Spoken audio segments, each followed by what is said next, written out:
Wufi Day! That's right, today is October 12th, 2024, which means it is the first day of the World Ultralight Fly-in, commonly referred to as Wufi. Wufi's a little different than your traditional fly-in, where pilots fly their aircraft to a designated location, generally an airport or private airstrip like the one my friend Dennis and I are currently headed to. Instead, Wufi takes place all over the world. It's organized through a Facebook group where you and your passenger submit a date-stamped selfie showing your flight during the weekend of the event to the group, along with a few details such as what kind of aircraft you flew in, what country your flight took place in, and in a few weeks you'll get a certificate commemorating your participation in the fly-in. Wufi participants fly all kinds of ultralight and light sport aircraft, and you'll see flying photos from all over the world submitted to the group. This year marks the 10th anniversary of Wufi. It was started by members of the Dayton Ultralights in Dayton, Ohio, home of the Wright brothers, where all of this aviation stuff got started more than a century ago. And that's actually not far from where we're flying today. My friend Dennis and I are headed to Goeke Aerodrome, a little grass strip located west of the Dayton area. Dennis is flying his 1946 Aranca Champ, and you'll see that a little later in the video. This was my first time flying into Goeke Aerodrome. It's not located on the sectional, however the field does have one characteristic that can be found on the sectional. There's a cell tower directly in line with the runway, so you have to fly around the cell tower on your final approach. We're overflying the field now, and the cell tower is directly ahead. As we circle around it, Dennis is going to break off from our formation and lead the way in.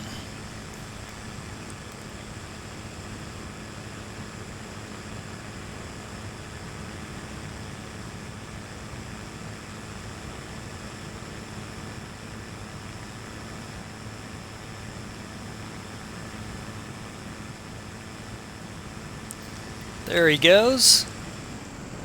I'm going to trail behind and give him ample time to land and clear the runway before I come in behind him.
Before we look around at some of the aircraft that flew in for the gathering at Goeke's, I'm going to sidestep a bit and show you another Challenger coming into a grass strip on Wufi weekend.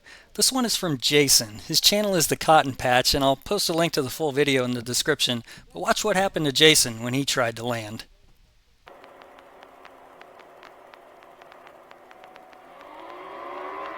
Damn deer ran out in front of me.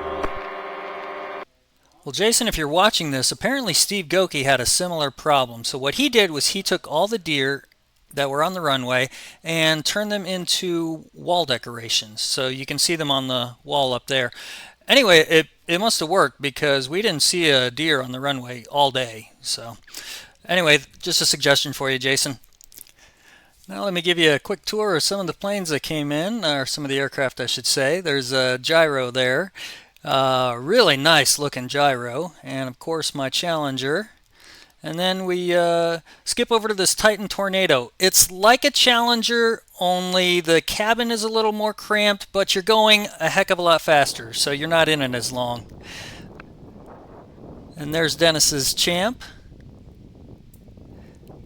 Next to that, we've got a looks like a Kolb Firefly. This plane would be the only actual ultralight who flew in for the World Ultralight Fly-in. Here's Steve Goeke's Kit Fox.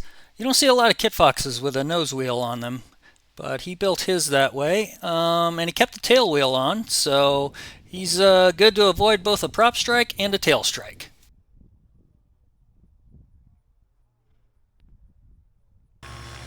Not everyone flew into Goeke's. There were several people who drove there, and so I decided to offer some rides and got a few takers.